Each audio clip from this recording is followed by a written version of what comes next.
Hello, my name's Sammy, aka 4-String Boy, and today I was going to put on my ukulele teacher hat and talk to you about a couple of topics that always seem to come up no matter whether I'm teaching beginners, intermediates, or whatever. It's something that we need to talk about. And that topic is switching chords. Okay, so chord changing is universally hated between all of us because it takes so long to kind of get used to, but in my opinion there's kind of two things that we need to look out for that can really help us overcome any chord changes. And the very first thing that we're going to talk about is something that I call the anchor finger. Now, the anchor finger is basically just a finger that stays on the same string between both chords. So it never needs to move, and it is the anchor, the gravity point between the two chords. So for an obvious example, if we look at the change from A minor to F major. Now, if we look at the change between these two chords, that we can see that your middle finger basically does not go anywhere. It stays, it's still on the same string, in this case even on the same fret, and it doesn't move. So I'd call my middle finger there the anchor finger. So sometimes it's less obvious to find your anchor finger, okay? So let's have a look at two more chords. We're going to check out a G major chord, and then we're going to check out this F major chord, which is an F add 9 in an E shape. So that's G, and then an E shape F.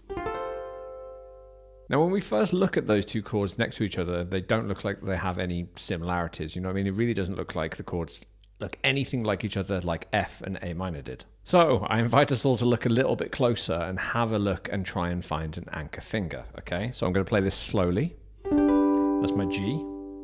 That's my F.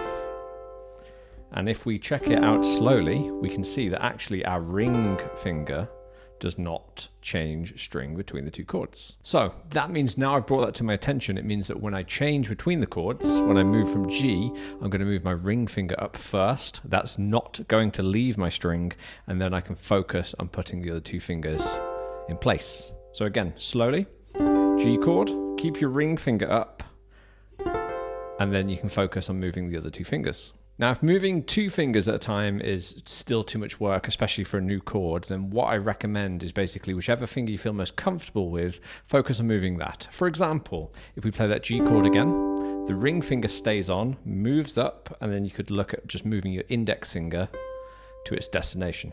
So back to your G chord, don't let go of that anchor finger, and then move up and put your index finger down.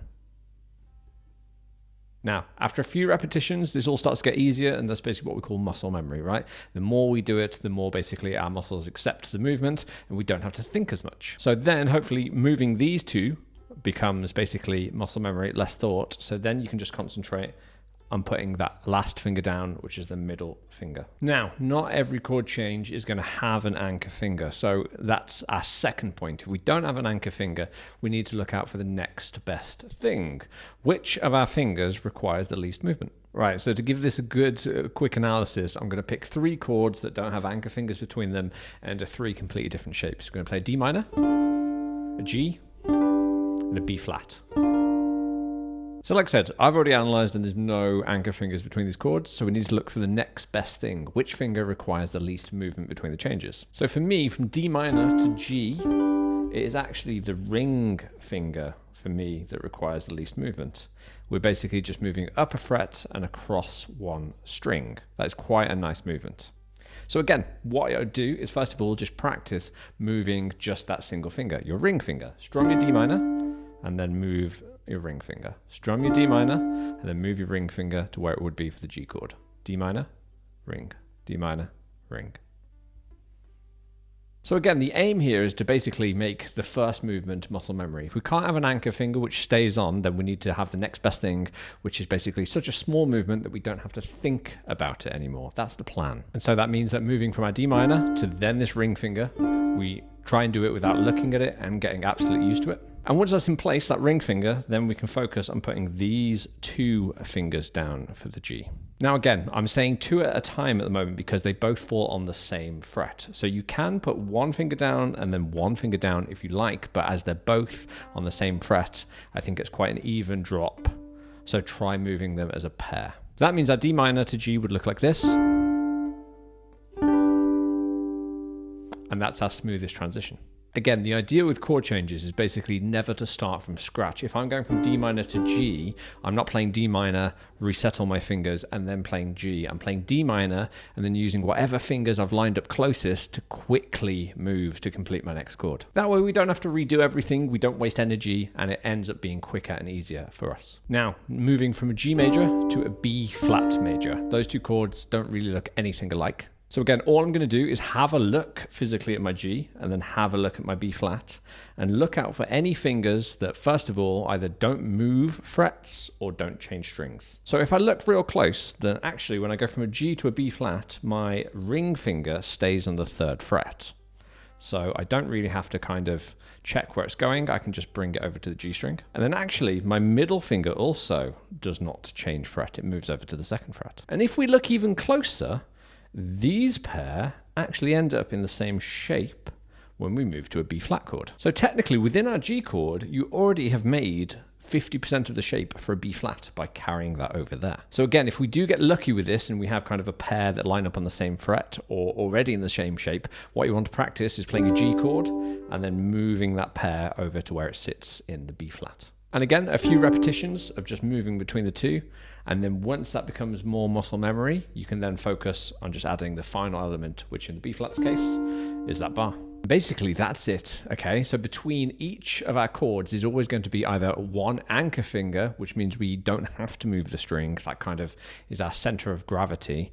Or we end up with basically a finger movement that's so small that we can quickly train it to become muscle memory, therefore having to concentrate on basically a lesser amount of fingers. Now, this won't always be obvious within chords, so whenever a chord change basically really screws you up and you have a hard time with it, do just quickly have a look at the two chords and just check out the similarities. Strings or frets, check it out and figure out which you can move first so it becomes easier. In order to practice this, it's good to practice basically chords that we're not used to putting together. So you're all going to have chord progressions that you already play. So there's a lovely website called Ukulele Go, where basically it gives you nice chord progressions randomly. Okay, so it gives you these cool chord progressions, and if you click a button, it will give you a brand new one. So I recommend just going onto that website, strumming through or fingerstyle, pick whatever you want through the chord progression, and then see if there's any chord changes that really screw you up. And if there is, we look at our 2 steps. Can you find an anchor finger? And if not, which finger do we have to move the least? Concentrate on doing that first, and then it all falls to place. As musicians, practice time is important, so I do have a wonderful video on how to make your practice as effective as possible, and that's part of my online membership, 4-String Friends. 4-String Friends is a place where all of my live lessons are collated, so each month we have 4 brand new live lessons added every single month. You can join these lessons live with me on Zoom and all the other students, or you can watch them back at your own pace whenever you like. If you want to improve your ukulele playing, understanding, and play like I do, then please come and join 4-String Friends. Please check my website down below. So, even before all these tips, the one thing that you have to actually remember and take the most focus on when learning an instrument is kindness and patience. Okay, learning is hard work and it takes its time. To develop muscle memory, which is what we're looking to do, that's basically the process of doing things without thinking about it, takes time and repetition. So you have to be kind to yourself, you have to be patient to yourself. Okay, it might feel impossible today, but the more and more you do it and leave it going on, the easier it'll become. If there's any other teaching topics you'd like me to talk about, is there any topics that are annoying you on the ukulele that you just can't get over, then please let me know in the comments. I'll see if I can make a little video on it to hopefully help you out that way. But if you'd just like to keep up with the regular reviews and all the ukulele content that I make, please make sure you subscribe to the channel so you don't miss out. I hope this little tip was helpful. Enjoy the rest of your day.